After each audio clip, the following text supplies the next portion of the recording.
ಜೈ ಶ್ರೀರಾಮ್. ನಮ್ಮ ಈ ದಿನದ ಪಯಣ ಚಾಟನೋಗಾದ ಲುಕ್ಔಟ್ ಮೌಂಟೇನ್ ಇನ್ಕ್ಲೈನ್ ರೈಲ್ವೆಗೆ. ಇದು ನೋಡೋದಿಕ್ ಸ್ವಲ್ಪ ಕೇಬಲ್ ಕಾರ್ ತರ ಅನ್ಸಿದ್ರು ಟ್ರ್ಯಾಕ್ ಮೇಲೆ ಹೋಗುತ್ತೆ. ನಮ್ಮ ಈ ರೈಲ್ವೆ ಪ್ರಯಾಣ 4:15 ಸೊ ಟಿಕೆಟ್ ತಗೊಂಡು ಕ್ಯೂ ಅಲ್ಲಿ ನಿಂತ್ಕೊಳ್ಳೋದಿಕ್ ಹೋದ್ವಿ. ನಮ್ ದೇಶದಲ್ಲಿ ಟಿಕೆಟ್ ತಗೊಳ್ಳೋದಿಕ್ ಕ್ಯೂ ನಿಂತ್ಕೊಳ್ಳೋ ತರ ಈ ದೇಶದಲ್ಲಿ ಈ ರೈಲಿಗೆ ಹತ್ತೋದಿಕ್ಕೆ ಕ್ಯೂ ನಿಂತ್ಕೊಂಡ್ವಿ. ಟಿಕೆಟ್ ಏನೋ ಈಸಿಯಾಗಿ ಸಿಕ್ತು. ವೆಯ್ಟ್ ಮಾಡ್ತಾ ನಮ್ ರೈಲ್ ಬಂತು, ನಾವ್ ಹತ್ಕೊಂಡು ಹೋದ್ವಿ. ಈ ಇನ್ಕ್ಲೈನ್ ರೈಲ್ವೆಗೆ 100 ವರ್ಷದ ಇತಿಹಾಸ ಇದೆ. 1895ರಲ್ಲಿ ಇದು ಶುರುವಾಗಿದ್ದು ಈಗ 2024ಕ್ಕೆ 129 ವರ್ಷ ಕಂಪ್ಲೀಟ್ ಆಗುತ್ತೆ. ಚಾಟನೋಗಾದ ಮೇನ್ ಟೂರಿಸ್ಟ್ ಅಟ್ರಾಕ್ಷನ್ ಅಲ್ಲಿ ಇನ್ಕ್ಲೈನ್ ರೈಲ್ವೆ ಕೂಡ ಒಂದು. ಈ ಇನ್ಕ್ಲೈನ್ ರೈಲ್ವೆ 2 ಸತಿ ಬೆಂಕಿ ಅನಾಹುತದಿಂದ ಒಂದೇ ರಾತ್ರಿಯಲ್ಲಿ ಪವರ್ ಹೌಸ್ ಈ ಸ್ಟೇಷನ್ ಸಂಪೂರ್ಣ ಬೆಂಕಿಗೆ ಆಹುತಿಯಾಗಿತ್ತು. ಸೊ ಆ ಟೈಮಲ್ಲಿ ಈ ರೈಲ್ವೆನ ಟೆಂಪ್ರರಿ ಆಗಿ ಕ್ಲೋಸ್ ಮಾಡಿದ್ರು. ಆಮೇಲೆ ಮತ್ತೆ ರಿನೋವೇಟ್ ಎಲ್ಲ ಮಾಡಿ ರೀಸ್ಟಾರ್ಟ್ ಮಾಡಿದ್ರು. ಇಲ್ಲಿ ಟೋಟಲ್ 2 ರೈಲ್ ಇದೆ. ಟ್ರ್ಯಾಕ್ ಕೂಡ 2 ಇದೆ. ಒಂದೇ ಟೈಮಲ್ಲಿ 2 ರೈಲ್ ಕೂಡ ಪಾಸ್ ಆಗ್ಬೋದು. ಪ್ಯಾಸೆಂಜರ್ಸ್ ನ ಸೆಂಟ್ ಎಮೋ ಸ್ಟೇಷನ್ ಇಂದ ಮೌಂಟೇನ್ ಹೈಯೆಸ್ಟ್ ಪೀಕ್ ಪಾಯಿಂಟ್ ಪಾರ್ಕಿಗೆ ಕರ್ಕೊಂಡೋಗಿ ಬಿಡ್ತವ್ರೆ. ಇದ್ರದ್ದು ಡಿಸ್ಟೆನ್ಸ್ 1.6 ಕಿಲೋಮೀಟರ್ಸ್. ಬೆಟ್ಟ ಗುಡ್ಡಗಳ ಮಧ್ಯ ಈ ತರ ಹೋಗುವಂತ ರೈಲಲ್ಲಿ ಇದೆ ಫಸ್ಟ್ ಟೈಮ್ ನಾನು ಹೋಗಿದ್ದು. ಕೇಬಲ್ ಕಾರಲ್ಲಿ ಹೋಗಿದ್ದೆ. ಎಕ್ಸ್ಪೀರಿಯನ್ಸ್ ಒಂಥರ ತುಂಬ ಚೆನ್ನಾಗಿತ್ತು. ಡಿಫ್ರೆಂಟ್ ಫೀಲ್ ಇತ್ತು. ಮೇಲ್ ಹೋದಂಗೆ ಚಾಟನೋಗಾ ಸಿಟಿ ಕಾಣ್ತಾ ಇತ್ತು. ಅಕ್ಕಪಕ್ಕ ಎಲ್ಲ ಬೆಟ್ಟ, ಮರ, ಗಿಡಗಳು, ಕೆಲವೊಂದೊಂದ್ಸತಿ ರೋಡ್ಗಳು, ಮನೆಗಳು ಕೂಡ ಕಾಣಿಸಿದ್ವು. ಒಂಥರ ಪ್ರಕೃತಿ ಮಧ್ಯದಿಂದ ಹೋಗ್ತಾ ಇದ್ದೀವಿ ಅನ್ನೋ ಫೀಲ್ ಸಿಕ್ತಿತ್ತು. ಒಂಥರ ಚೆನ್ನಾಗಿತ್ತು. ಮೌಂಟೇನ್ ಹೈಯೆಸ್ಟ್ ಪಾಯಿಂಟ್ ನ ರೀಚ್ ಆದ್ವಿ. ಇಲ್ಲಿ 1-1.5 ಗಂಟೆ ಟೈಮ್ ಇರೋದು. ಅಲ್ಲಿ ಗಿಫ್ಟ್ ಸೆಂಟರ್ಸ್, ಅಂಗಡಿಗಳೆಲ್ಲ ಇರೋದು. ಸೊ ಅದನ್ನೆಲ್ಲ ನೋಡೋದಿಕ್ ಟೈಮ್ ಇತ್ತು. ಈ ಇನ್ಕ್ಲೈನ್ ರೈಲ್ವೆಗೆ ವರ್ಷಕ್ಕೆ ಸುಮಾರು 1 ಲಕ್ಷದಷ್ಟು ಜನ ವಿಸಿಟ್ ಮಾಡ್ತಾರೆ. ಇದ್ರ ಅಮೌಂಟ್ ಕೂಡ ಪರವಾಗಿಲ್ಲ, ರೀಸನಬಲ್ ಇತ್ತು. ಸೊ ನೋಡಿ, 100 ವರ್ಷದ ಇತಿಹಾಸ ಇದೆ ಈ ರೈಲ್ವೆಗೆ.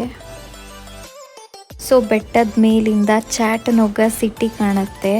ನಾವು ಉಳ್ಕೊಂಡಿರೋ ಹೋಟೆಲ್ ಕೂಡ ಇಲ್ಲೇ ಎಲ್ಲೋ ಇರುತ್ತೆ. ಮೇಲಿಂದ ಹುಡುಕ್ಬೇಕು ನಮ್ಮ ಹೋಟೆಲ್ ಎಲ್ಲಿದೆ ಅಂತ. ಟ್ರ್ಯಾಕ್ ಕೂಡ ನೋಡಿ ಎಷ್ಟು ಚೆನ್ನಾಗಿ ಕಾಣುತ್ತೆ ಮೇಲಿಂದ.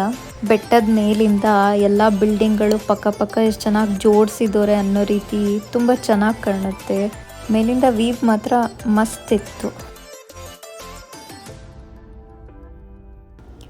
ಟೆನೆಸಿ ರಿವರ್ ಕೂಡ ಕಾಣುತ್ತೆ ಆ ಮೌಂಟೇನ್ ಪೀಕ್ ಪಾಯಿಂಟಿಂದ. ಅಮೇರಿಕಾದಲ್ಲಿ ಸೀರೆ ಉಟ್ಟಿರೋರನ್ನ ಕಂಡು ತುಂಬ ಖುಷಿ ಆಯಿತು. ಆ್ಯಕ್ಚುಲಿ ಎಷ್ಟೋ ತಿಂಗಳುಗಳ ಮೇಲೆ ನೋಡಿದ್ದು. ವೆಸ್ಟ್ರನ್ ವೇರ್ಗಳ ಮಧ್ಯೆ ನಮ್ಮ ಭಾರತದ ನಾರಿಯರು ಸೀರೆ ಉಟ್ಟಿರೋದನ್ನ ಕಂಡು ತುಂಬ ಖುಷಿ ಆಯಿತು. ಇನ್ಕ್ಲೈನ್ ರೈಲ್ದು ಮೋಟಾರ್ ನೋಡಿ ಈ ರೀತಿ ಸುತ್ತತ್ತೆ.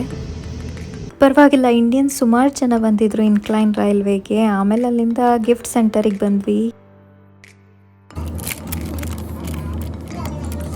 ಮ್ಯಾಗ್ನೆಟಲ್ಲಿ ಮನೆ ಕಟ್ಟಿ ಅಲ್ಲೆಲ್ಲ ಐಟಮ್ಸ್ ಏನೇನಿದೆ ಅಂತ ನೋಡಿದ್ವಿ. ಇಲ್ಲೆಲ್ಲ ಖಂಡಿತವಾಗ್ಲೂ ನೋಡೋದಕ್ಕಷ್ಟೇ, ತೊಗೊಳೋದಕ್ಕಲ್ಲ. ಸಿಕ್ಕಾಬಟ್ಟೆ ಕಾಸ್ಟ್ಲಿ. ನೋಡಿ ಚೈನೀಸ್ ಫುಡ್ಸ್ ಇನ್ ಅಮೇರಿಕಾ. ಜಿರ್ಲೆ ಲಾಲಿಪಾಪ್, ಇರ್ವೆ ಲಾಲಿಪಾಪ್, ಲಾರ್ವಾ ಲಾಲಿಪಾಪ್, ಕ್ರಿಕೆಟ್ಸ್, ಈ ಉಳದ್ದೆಲ್ಲ ಲಾಲಿಪಾಪ್ಗಳಿದೆ. ಯಾರಿಗಾದರೂ ಬೇಕಾದರೆ ಹೇಳಿ, ತಂದು ಕೊಡ್ತೀನಿ. But conditions applied. ಇದು ನಾನು ತಂದ್ಕೊಟ್ಟಿರೋ ಲಾಲಿಪಾಪ್ನೆಲ್ಲ ನಾನು ಮುಂದೆನೇ ತಿನ್ನಬೇಕು. ಇದೇನೋ ಮರದಲ್ಲಿ ಮಾಡಿರೋ ಕತ್ತಿ ತೆಗ್ದೆ. ಇದ್ರ ಅಮೌಂಟ್ ನೋಡಿದೆ, $25 ಇತ್ತು. ಅಂದರೆ 2075. ನಮ್ಮ ರೈಲ್ ಬಂತು. ಎಲ್ಲ ನೋಡಿ ಏನು ತಗೊಳ್ದಲೆ ರೈಲಿಗೆ ಹೊರಟ್ವಿ.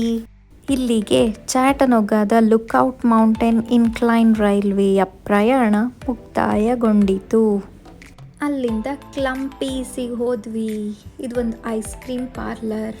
2 ಐಸ್ ಕ್ರೀಮ್ ತೊಗೊಂಡ್ವಿ. ಡಿಸ್ಕೌಂಟ್ ಕೂಪನ್ ಇತ್ತು. ಸೊ ನಮಗೆ ಇಬ್ಬರಿಂದ $6 ಆಯಿತು. ಪರವಾಗಿಲ್ಲ. ಚಾಟನೋಗಾ ಅಲ್ಲಿ ಬೆನ್ ಅಂಡ್ ಜೆರಿ ಅಂತ ಒಂದು ಐಸ್ ಕ್ರೀಮ್ ಸೆಂಟರ್ ಇದೆ. ಸಿಕ್ಕಾಬಟ್ಟೆ ಕಾಸ್ಟ್ಲಿ. ಒಂದ್ಸತಿ 2 ಐಸ್ ಕ್ರೀಮಿಗೆ $27 ಆಗಿತ್ತು. ಅಂದರೆ 2000 ಚಿಲ್ಲರೆ. 2 ಐಸ್ ಕ್ರೀಮಿಗೆ ಅಷ್ಟೊಂದು ಕೊಡಬೇಕಾ? ಇಲ್ಲಿ ಪರವಾಗಿಲ್ಲ, $6 ಆಯಿತು. ಜೀವನದಲ್ಲಿ ಆಸೆ ದುರಾಸೆಗಳನ್ನು ಕಡಿಮೆ ಮಾಡುವುದೇ ಸಂತೋಷದ ಕೀಲಿಕಾಯಿ. ಜೈ ಶ್ರೀಕೃಷ್ಣ.